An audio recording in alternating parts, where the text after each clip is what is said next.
শ্রী সত্যদেব চট্টোপাধ্যায়ের কবিতার বইটি সমস্ত উপহারের সাথে সম্মাননা হিসেবে তুলে দেওয়া হলো তাঁকে।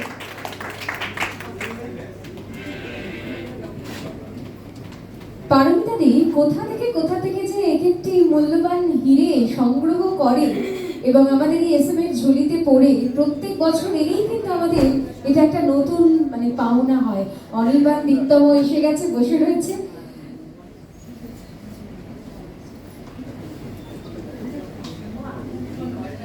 নমস্কার, শুভ সন্ধ্যা। প্রথমেই এই সত্যজিৎ মিউজিক একাডেমির যে বর্তমান কর্ণধার পারমিতা চ্যাটার্জি এবং এই একাডেমির সমস্ত সদস্যকে জানাই আমার হার্দিক অভিনন্দন। সেই সাথে যে সমস্ত কণ্ঠশিল্পী এবং যন্ত্রশিল্পী আজকের এই সুন্দর সন্ধ্যাকে আরো বেশি মনোময় মোহময় করে তুলেছেন, তাদের জন্য থাকলেও আমার চৈতি শুভেচ্ছা। আর যে সমস্ত শ্রোতা বন্ধু আছেন আপনারা সামনে দর্শকের আসনে আসেন, তাদের জন্য প্রাক নববর্ষের শ্রদ্ধা, প্রীতি এবং ভালোবাসা জানালাম। সত্যদেব মিউজিক একাডেমি একটি ভালোবাসার ঠিকানা, যে ঠিকানায় একবার আসলে আমাদের মনের সমস্ত অন্ধকার প্রকোষ্ঠগুলোতে আলো জ্বলে ওঠে। কে যেন প্রদীপ জ্বালিয়ে দেয়, আমাদের অন্ধকার ঘরগুলো সব আলোয় আলোয় ভরে ওঠে। কে যেন শীতল পাটি বিছিয়ে রাখে, আমাদের পুড়ে যাওয়া দগ্ধ শরীর জুড়িয়ে যায়।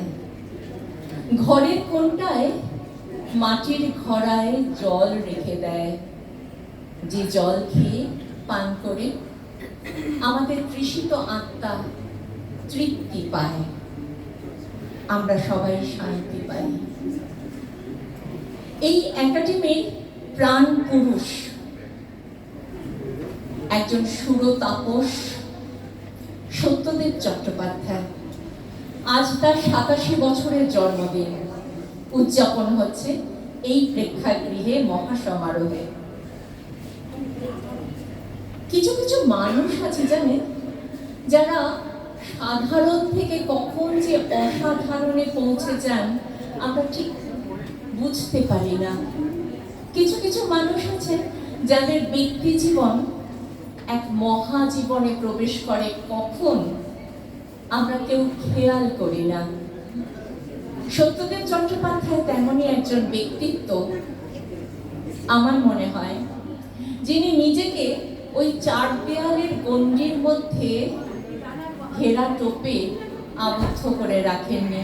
তিনি নিজেকে ছড়িয়ে দিয়েছেন মহাজীবনের দরবারে, পৌঁছে গেছেন আমাদের সকলের মধ্যিখানে।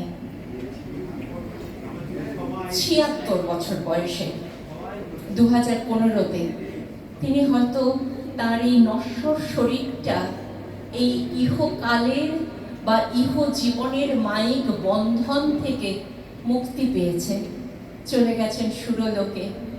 কিন্তু কি ভালোবাসার মায়ায় আমাদের সকলকে জড়িয়ে রেখেছেন দেখুন। তিনি আমাদের সকলকে যেরকম মায়ার বাঁধনে জড়িয়ে রেখেছেন, তিনি নিজেও আছেন সকলের মনের মধ্যমণিতে।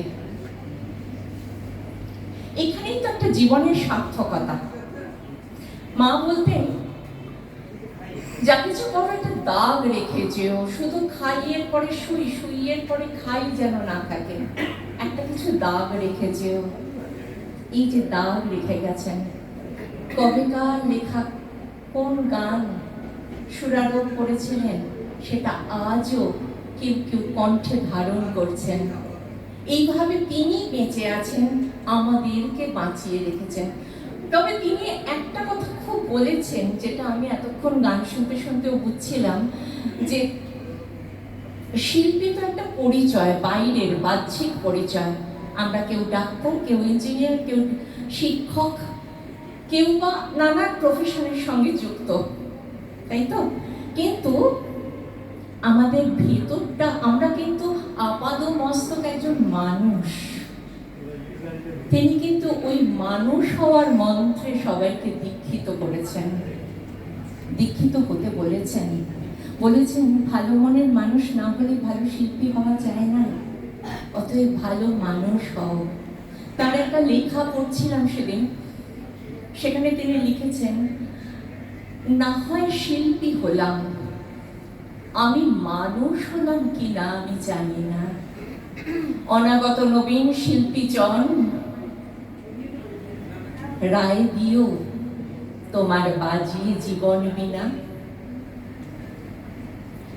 আগামী সব শিল্পীকে বলো ডেকে, সুরের জন্ম প্রাণের সঙ্গে প্রাণের পরশ থেকে।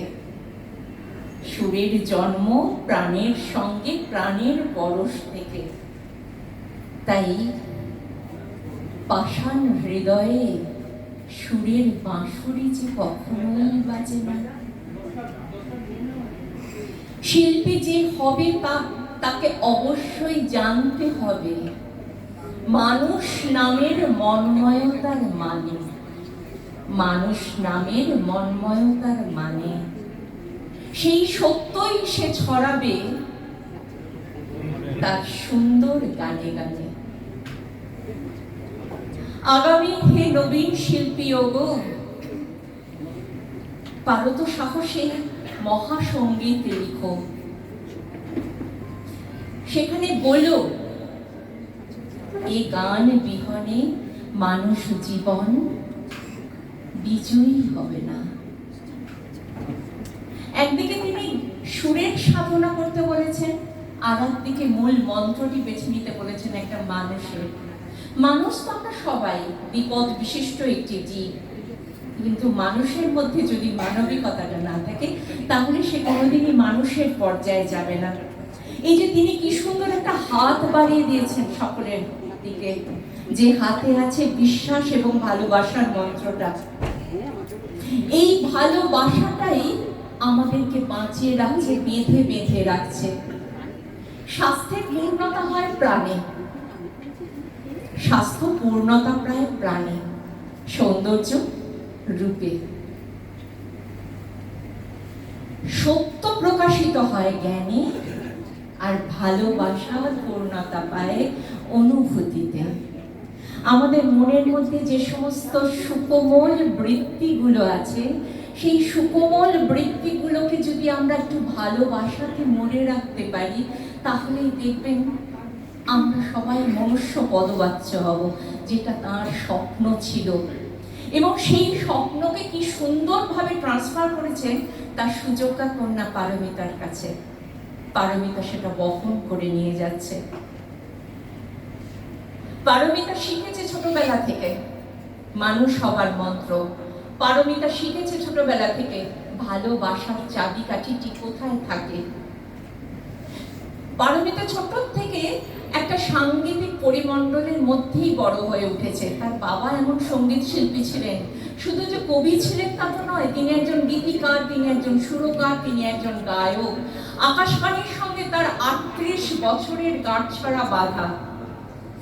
আকাশবাণীর বিভিন্ন বিভাগে কত যে মানুষ, কত যে শিল্পীর কণ্ঠে তার গানটিকে ধরে রাখা আছে, রেকর্ড করে রাখা আছে, তার ইয়ত্তা নেই। সেই তালিকাটি বড় দীর্ঘ। সেখানে যেমন আরতি মুখোপাধ্যায় আছেন, হেমন্ত মুখোপাধ্যায় আছেন, আর শ্যামল মিত্র, ধনঞ্জয় ভট্টাচার্য, মান্নাদের মতন শিল্পী, মানে স্বর্ণযুগের স্বর্ণকণ্ঠীরা আছেন। তেমনি পারমিতা বাবার সেই অসমাপ্ত কাজ, যেটা বাবা শেষ করে যেতে পারেনি, ওই 5000 গানের দীর্ঘ তালিকা, সেটা কিন্তু সে এখনো নবীন শিল্পীদের মধ্যে ছড়িয়ে দেওয়ার আপ্রাণ চেষ্টা করছে। এই লড়াই কিন্তু সহজ লড়াই নয়, এই লড়াই কিন্তু অত্যন্ত কঠিন, একা একা চলা যায় না। ভাবতে ভালো লাগছে বা দেখতে ভালো লাগছে, দেখে খুশি হচ্ছি যে এত এত হাত, আপনাদের এত এত হাত পারমিতার সঙ্গে যুক্ত আছে। একাই তো শক্তি নেই, বেষ্টিতে শক্তি নেই, সমষ্টিতে শক্তি। এই সমষ্টির ইচ্ছা শক্তি পারমিতার সমস্ত চেষ্টাকে সফলতার শীর্ষে পৌঁছে দেবে একদিন। আজ তার 87 বছরের জন্মদিন উদযাপন। নয়ন সম্মুখে তুমি নাই, নয়নেরও মাঝখানে রয়েছ যে ঠাই। তিনি চলে গেছেন, কিন্তু চলে যেও কি ভীষণ ভাবে তিনি আছেন আমাদের মধ্যে। আজকে সুরে সুরে তাকে আমরা বরণ করে নেব, সুরে সুরে তাকে আমরা আপ্যায়ন জানাবো, আর সুরাঞ্জলি দিয়ে আজকে এই সুন্দর সন্ধ্যাটা তাকে উপহার দেব। কে কখন জন্মাবে ভাগ্য বিচার্য, আয়ু শেষে ফিরে যাবে সে তো অনিবার্য। স্মরণে আসন পাবে কর্ম বিচার্য। প্রণাম জানাই সেই মহাত্মাকে, যিনি এক থেকে বহুর মধ্যে সঞ্চারিত করতে পেরেছেন নিজেকে, ছড়িয়ে দিয়েছেন তার সৃষ্টিকে, এখনো করেই যাচ্ছেন। পারমিতার হাত ধরে সেই প্রচেষ্টা চলছে। ধন্যবাদ। আরো অনেকটা সময় থাকলে প্রত্যেক আমরা বোধহয় শুনেই যেতাম, মানে এমন মিষ্টি হাসি মুখে এমন কথা, এমন করে যদি পড়াশোনা করার সময় বাড়িতে আমাদের কেউ বকা টকা দিত এমন মিষ্টি মিষ্টি করে, পড়া বোধহয় অমনি মুখস্থ হয়ে যেত। ভারী ভালো লাগলো দিদি, তোমার কথা শুনে প্রথমবার শুনলাম, এবং সেই সৌভাগ্য হলো পারমিতাদির জন্য। ধন্যবাদ।